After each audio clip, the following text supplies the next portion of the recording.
Once upon a time in a small village called Agilite, there was a girl named Amina. But this was not an ordinary girl. No, no, no. Amina was like a roaring lion in a school full of sheep. Everybody feared her, teachers, students, even the principal. She was big, she was strong, and she had the face of someone who never smiled. If you saw her coming, you moved out of the way. If she sat beside you, you dared not breathe too loud.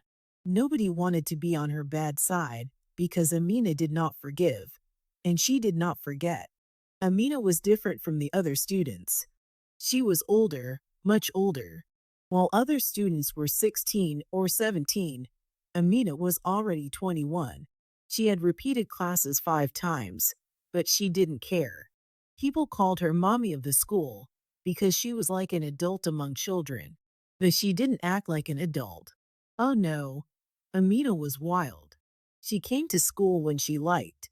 She slept in class like she was in her bedroom. She never did homework, and if any teacher asked her a question, she would yawn in their face like they were wasting her time.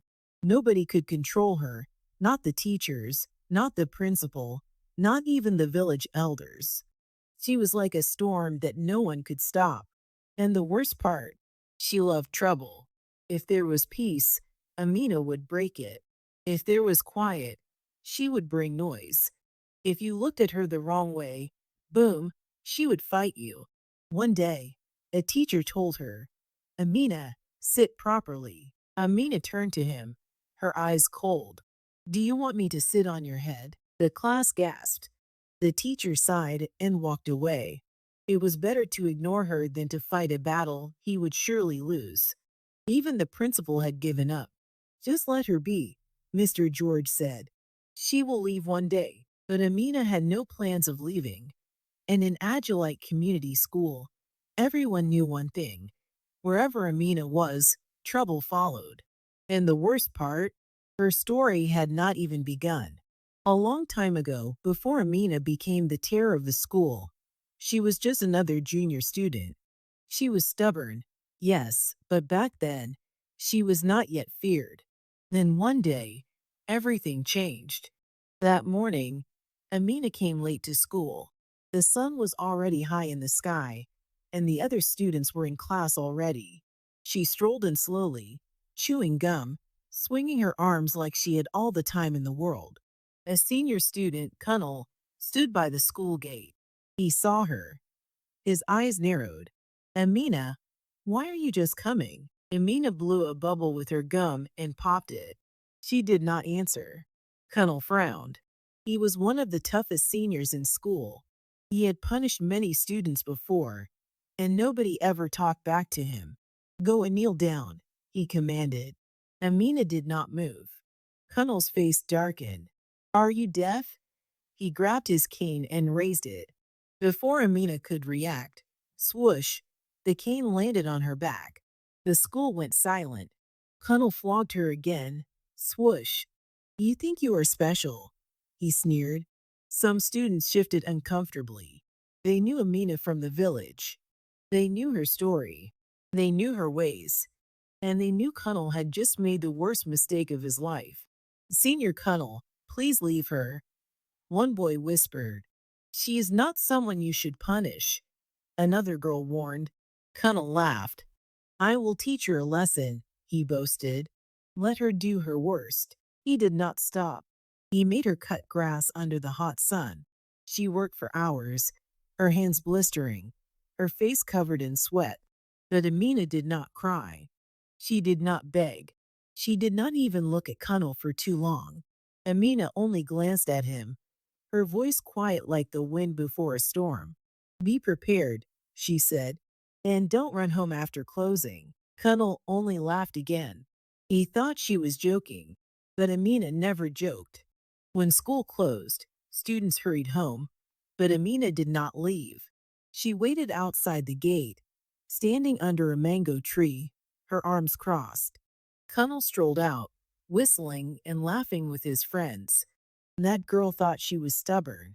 I showed her pepper, but as he stepped out of the school gate, someone was waiting. Amina, Before Cunnel could blink, she grabbed him by the collar and dragged him behind the school fence. Ah, what is happening? A junior student whispered. Shuh, it's Amina, another said, peeping through the window. And then it began. Smack. Amina slapped him. She punched him in the stomach. Cunnel fell to the ground, coughing. But Amina was not done. She climbed on top of him and beat him like a drum. She punched, she kicked, she scratched. Cunnel tried to crawl away, but Amina grabbed a handful of sand and shoved it into his mouth. Swallow it, she hissed. Cunnel gagged, his eyes wide with fear. He had been the king of this school, but now, in that moment, he was nothing.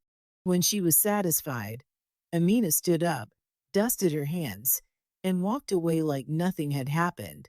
The next day, Cunnel came to school with bruises on his face. He did not speak. He did not complain. And from that day, nobody, not students, not seniors, not even teachers, dared to cross Amina. Her reign of terror had begun. Months passed, and the school settled again, leaving Amina alone, never bothered. Until one hot afternoon, when it happened again. This time with a well-respected teacher. The sun was high, the air was hot, and the students sat quietly in class, waiting. The history teacher, Mr. Salami, was coming. Everybody liked Mr. Salami. He was patient, kind, and never shouted. But that day, something happened that had never happened before. At the back of the class, Amina was eating. Not small food. No, a big plate of rice and chicken, with stew dripping down the side. She ate like she was at home, licking her fingers, chewing loudly, and picking her teeth. The smell of the food filled the whole class. The students dared not talk. Nobody wanted to enter trouble, but they stole glances at each other, wondering what would happen next. Then Mr. Salami walked in. He stopped at the door. He saw Amina. He saw the food. His face changed. Amina, he called, his voice calm. Can you keep your food for later? Amina did not answer. She picked a piece of chicken, crunched the bone, and kept chewing. The class held their breath. Mr. Salami took a deep breath. He was still calm. Amina, I said stop eating. Amina licked her fingers. She wiped her mouth with the back of her hand and looked up at him like he was disturbing her. Then she did something that made everybody freeze. She picked up a chicken bone and threw it. Plop! The bone hit Mr. Salami's chest. Oil from the food splattered on his white shirt. The class gasped. Nobody had ever done this before. Mr. Salami lost his patience. His face changed. His hand clenched. Amina, come outside now, he ordered. His voice was no longer calm. Amina stood up slowly. She picked up her plate of rice.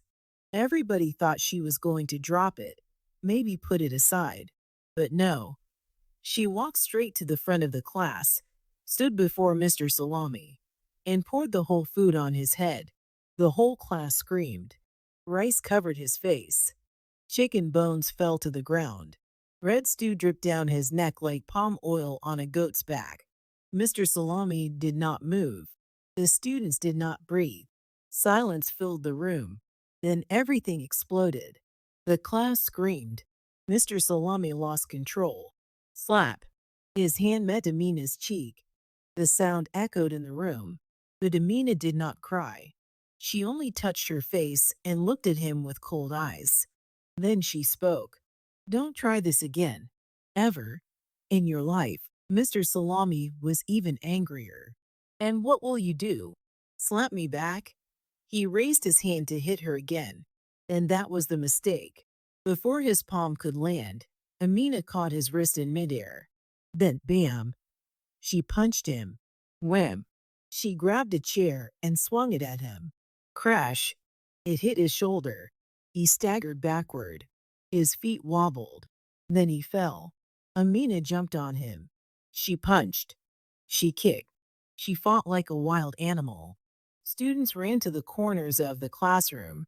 Some ran outside. Nobody dared to stop her. By the time other teachers rushed in, Mr. Salami was bleeding. His white shirt was now red. Amina sat on his back, still beating him. The teachers pulled her off. They carried Mr. Salami and rushed him to the hospital. That day, something changed. The teachers whispered. The students trembled. Amina had beaten a teacher, and nothing in Agilite Community School would ever be the same again. The school was quiet, too quiet. For 2 whole days, nobody saw Mr. Salami. His seat in the staff room was empty. His house was locked. His bicycle, the one he always rode to school, was gone. The students whispered. The teachers murmured. Even the principal, Mr. George, was confused. "Where's Mr. Salami?" a teacher asked. No one had an answer. Some said he was still in the hospital, lying on a bed, too weak to move. Some said he packed his bags and left the village in shame. Some even believed he went to the city to start a new life, far away from the girl who had humiliated him. But one thing was clear. Amina had broken him. He was the teacher that never shouted, the teacher that never raised his voice, the teacher that was patient with everybody. But Amina had ended him. The students in the class where it happened still talked about that day. "I saw blood on his shirt," one boy whispered. "I saw his eyes roll back," another girl said. "He fell like a tree," someone added, shivering at the memory. The fear spread. The teachers gathered in the staff room, their voices low. "This girl is dangerous," one of them muttered. "If she can beat a teacher, then who is next?" Another asked. "We must do something. Something before she kills someone," an older teacher whispered. Even the principal rubbed his head in frustration. He had seen many stubborn students before, but never someone like Amina. And so the school waited to see if Mr. Salami would ever return, waited to see what Amina would do next. But Mr. Salami never came back. The classroom where it happened felt haunted. His chair remained empty. His books gathered dust. The teachers never spoke his name again. And Amina? She walked around the school like nothing happened. The teachers had had enough. First, she beat a senior student. Then, she beat a teacher so badly he disappeared. Who was next? The staff room was filled with angry voices. "We can't continue like this," one teacher shouted. "She is not a student. She is a wild animal," another added. "We must expel her before she does something worse." Even Mr. George, the principal, sighed and rubbed his forehead. There was no other option. That morning, during assembly, he stood in front of the students. His voice was firm. His face was serious. "Amina, come forward." The students turned, eyes wide. Amina called out in assembly. Amina strolled forward slowly. Her hands were in her pockets. Her chewing gum popped loudly. She looked at the principal with zero respect. Mr. George held up a piece of paper. His voice rang through the air. "Amina, you are no longer a student of this school. You have been expelled." The school erupted in cheers. Finally, some students whispered, "She's leaving." Others clapped. Even some teachers smiled. But Amina, she stood there, blowing another bubble with her gum. Then she spoke. "Come and take me out if you can." Silence. Mr. George's face turned red. He had never seen such disrespect. "Leave now," he shouted. Amina did not move. Furious, Mr. George marched towards her. He pushed her from behind. "I said leave my school at this moment, you." This animal. Big mistake. Boom. Before anyone could blink, Amina turned and punched him in the face. Blood poured from his nose. The students gasped. The teachers froze. Mr. George stumbled back, holding his face. Amina was not done. She grabbed the expulsion letter, tore it into tiny pieces, and threw it at him. "You can't send me away," she said. Before anyone could stop her, bash! She kicked his jaw. Two of his teeth flew out. Ah, the students screamed. The teachers, they ran. The students, they scattered. The principal fell to the ground, unconscious. Amina dusted her hands and walked away. The next week, 5 teachers resigned. The school was in chaos. The principal was in the hospital, missing 2 teeth. 5 teachers had resigned. The students walked around in fear, whispering Amina's name like a curse. Something had to be done. That morning, 4 male teachers gathered in the staff room. They were the strongest in the school. One was Mr. At, the pay teacher, with arms as big as yam tubers. One was Mr. Hassan, the mathematics teacher who once fought off thieves in his compound. One was Mr. Obi, the chemistry teacher, who lifted big water drums like they were feathers. And the last was Mr. Phi, the discipline master who was feared for his punishments. "We must stop her today," one said, cracking his knuckles. "We will teach her a lesson she will never forget." Another added, "We are 4 men. She is just one girl." The last one scoffed. They picked up their canes and marched to Amina's classroom. Inside, the students were quiet. The moment they saw the teachers enter, they knew something bad was about to happen. One teacher stepped forward. "Amina, stand up and follow us." Amina, sitting at the back, did not even look at him. She tore a page from her book, rolled it into a ball, and threw it at his face. The class gasped. Another teacher stepped forward. "Amina, don't try us today. Come outside now." Amina stretched her legs, yawned, and leaned back. "I'm not going anywhere," she said lazily. The biggest teacher in the group turned to the class. Everybody moved back. The students jumped from their seats and pressed themselves against the walls.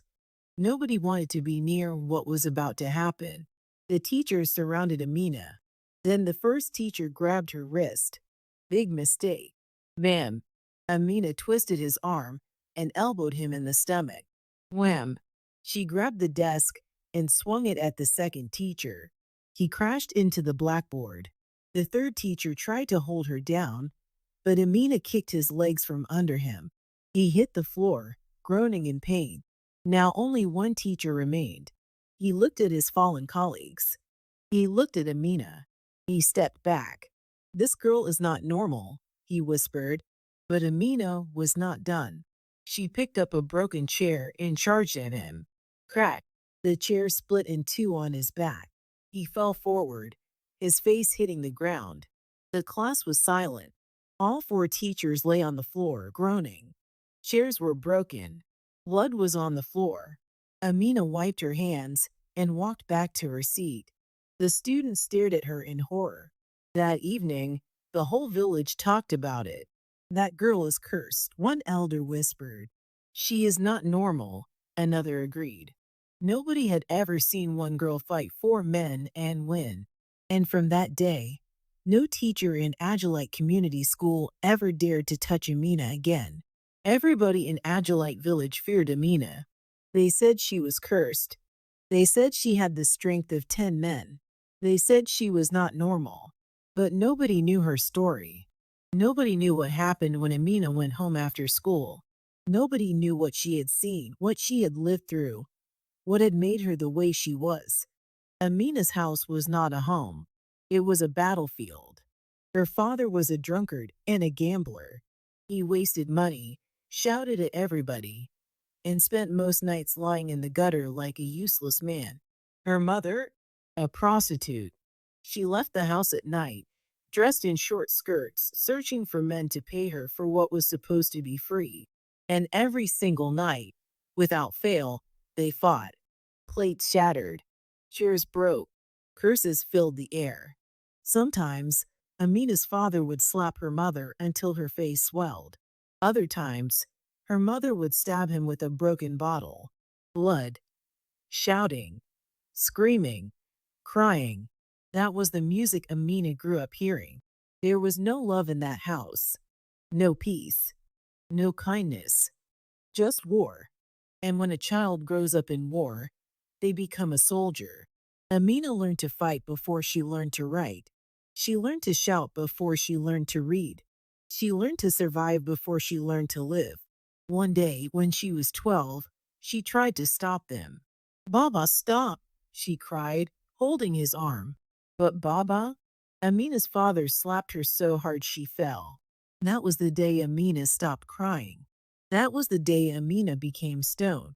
She never cried again. She never begged again. She never feared anyone again. She learned how to fight. She learned that in this world, only the strong survive. If her father could hit her mother, if her mother could throw a knife at her father, if love did not exist in her house, then why should she listen to any teacher? Why should she fear any student? Her home was a war zone, so she carried that war everywhere she went, to school, to the classroom, to the teachers, to the principal. She fought because fighting was all she knew. She destroyed because that was all she saw. Amina was not just a girl full of anger. Amina was a girl raised in fire. And now, she had become fire herself. Nobody in Agilite village knew the truth. They only saw the monster. They never asked who or what created it. Then one morning, something different happened. The school compound was filled with soldiers. Their boots pounded the ground. Their voices boomed like thunder. Their eyes were sharp, watching everything. It was NYC orientation day. A new batch of Corps members had arrived, and the soldiers had come to train them. One of the new Corps members was Uchi. He was young, kind, and full of hope. He had heard about the school's troubles, but he did not know about Amina. Not yet. The students stood in neat lines. The teachers stood beside them. The national anthem began to play. Everybody stood straight. Everybody sang. Everybody showed respect. But then, like a slow-moving storm, Amina walked into the school compound, late, chewing gum, swinging her arms like she owned the place. She did not stop. She did not stand. She did not even look at the flag. She just walked past everybody like the anthem meant nothing. The students held their breath. The soldiers noticed. When the anthem ended, one of the soldiers stepped forward. He was tall. He was strong. His face was like carved stone. You, he called, pointing at Amina. Amina stopped, her gum popping loudly. Come here, the soldier commanded. Amina stared at him. What now? She muttered. The student shivered. Did this girl have no fear? The soldier's face remained calm. Since you don't respect the anthem, recite it for everyone. The students gasped. Amina, recite the anthem? That would be a miracle. Amina's face darkened. She did not like being ordered around. I don't have time for this, she said, turning to leave. Come here, the soldier repeated, pulling her hand, his voice sharper. Then something inside Amina snapped. Before she could think, before she could stop herself, she raised her hand. Slap. The sound of her palm hitting the soldier's face echoed in the air. The whole school froze. The students stared. The teacher stepped back. Nobody had ever slapped a soldier before. Even Amina, for the first time in her life, felt something strange. It was not fear, not regret, but something deeper. The mistake she could not take back. The soldier did not move. He did not blink, but his jaw tightened. His hands curled into fists. Then his voice dropped. Cold, dangerous, vital. Take her to the barracks. Two soldiers grabbed Amina. She kicked. She shouted. But the soldiers did not care. They dragged her out of the school like a captured thief. And that was the day Amina learned there are some people even she cannot fight. Amina had fought many battles. She had beaten students. She had beaten teachers. She had even beaten the principal. But this time, she had made a mistake. A big mistake. She had slapped a soldier. And now, the soldiers had dragged her to the barracks.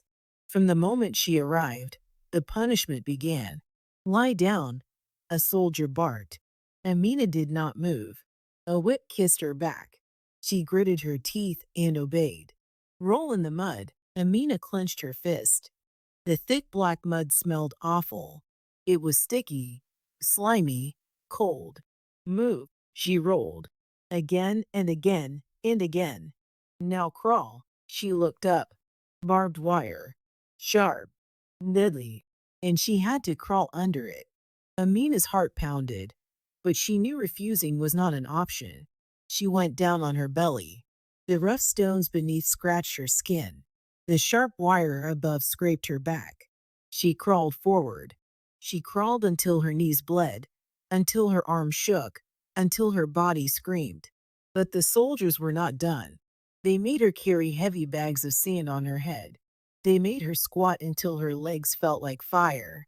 They made her run in circles until she fell to the ground, gasping for air. Day 1. She fought back, shouted, cursed. Day 2. Her voice became weak. Her body became slower. Day 3. She could barely move. For the first time in her life, Amina felt small. And then Uchi stepped in.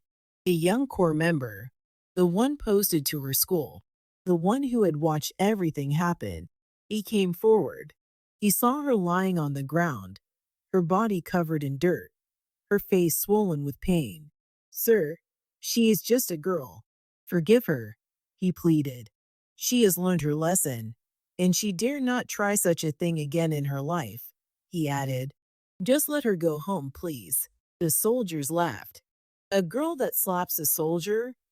One scoffed. She should face the consequences, another said. But Uchi did not stop. I believe she can change, he said. She just needs someone to show her how. The commander narrowed his eyes. If we let her go and she misbehaves again, we won't be soft. Uchi nodded. She won't. I will take care of her. And just like that, Amina was free. But she was not the same. She could barely stand. She could barely speak. The fire in her eyes was dim. Uchi placed a gentle hand on her shoulder. You can be great, Amina. I believe in you. But do you think Amina would change? Do you think Uchi can really help her? Or will he also receive the beating of his life from Amina too? Join us in part 2 to find out what later happened. To be continued.